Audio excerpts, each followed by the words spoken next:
नमस्कार दोस्तों, आर्यावर्त में आप सभी का स्वागत है। दोस्तों, महाभारत में कई सारे योद्धा थे, बड़े बड़े योद्धा, बड़े बड़े नाम, अर्जुन, कर्ण, भीम, दुर्योधन। मगर कोई ऐसा योद्धा नहीं था उस पूरे के पूरे दौर में आर्यावर्त में जो गंगापुत्र भीष्म की शक्तियों को चुनौती दे पाए। कोई टिक नहीं सकता था गंगापुत्र भीष्म के सामने।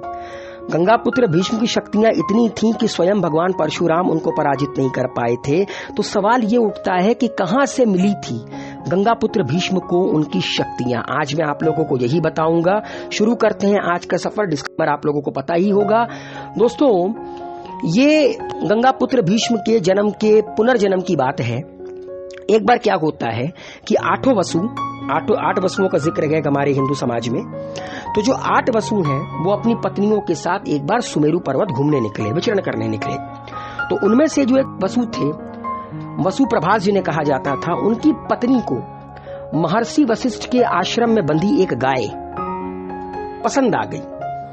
अब दोस्तों, कहीं कहीं पर जिक्र है कि ये गाय कामधेनु गाय थी, तो कोई कोई ये कहता है कि ये गाय नंदिनी नामक गाय थी जो महर्षि वशिष्ठ की गाय थी। तो वसु प्रभास की पत्नी ने अपने पति से कहा कि मुझे ये गाय चाहिए, और वसु प्रभास ने बिना किसी अनुमति के उस गाय को चुरा लिया। अब जब महर्षि वशिष्ठ आश्रम में वापस आए और उनको 8 वसुओं के करतूतों के बारे में पता चला, खासकर वसु प्रभास की करतूत के बारे में पता चला, उन्हें बहुत गुस्सा आया। उन्होंने श्राप दिया कि तुम सबको अब मनुष्य जाति में जन्म लेना होगा। अब सारे वसु घबरा गए, क्या किया जाए। मनुष्य जाति, कष्ट। तो क्षमा याचना मांगी गई 8 वसुओं द्वारा। तो महर्षि वशिष्ठ ने फिर एक बात कही कि सबको जल्द ही मनुष्य जाति से मुक्ति मिल जाएगी, लेकिन प्रभास को लंबे समय तक मनुष्य जीवन जीना होगा, और ये प्रभास ही अगले जन्म में गंगापुत्र भीष्म बनते हैं। ये प्रभास कोई और नहीं, अगले जन्म में गंगापुत्र भीष्म बनकर जन्म लेते हैं। तो दोस्तों, राजा शांतनु और माता गंगा, इन दोनों की प्रेम कहानी के बारे में आप लोगों को पता है। ये दोनों आपस में प्रेम विवाह करते हैं, मगर माता गंगा राजा शांतनु के सामने एक शर्त रखती हैं कि अगर आपने मुझे जीवन में कभी भी किसी काम को करने से रोका या टोका तो मैं आपको छोड़कर चली जाऊंगी। राजा शांतनु ने माता गंगा की इस शर्त को मान लिया। उसके बाद दोस्तों, माता गंगा और राजा शांतनु के 7 पुत्र हुए, और 7 पुत्रों को माता गंगा ने अपने जल में प्रवाहित कर दिया राजा शांतनु के सामने।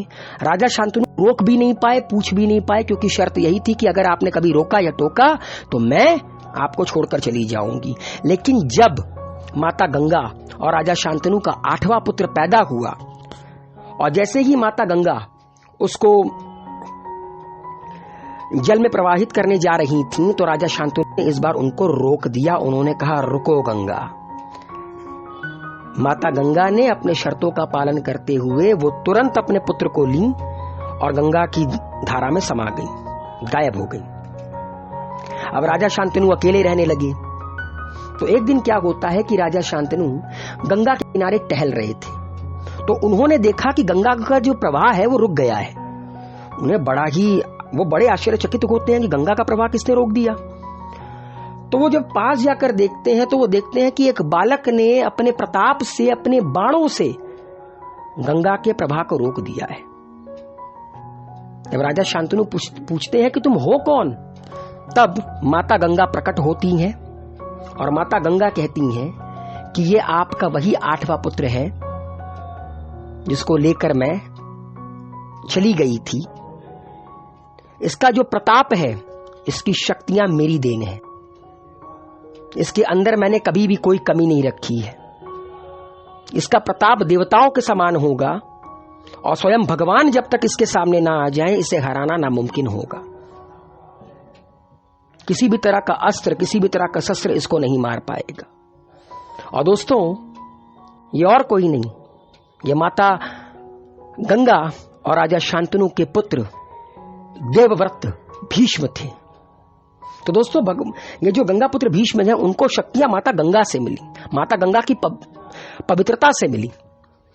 इसीलिए उस पूरे के पूरे दौर में गंगापुत्र भीष्म से बड़ा महारथी कोई नहीं था, और स्वयं भगवान परशुराम भी उनको नहीं हरा पाए थे।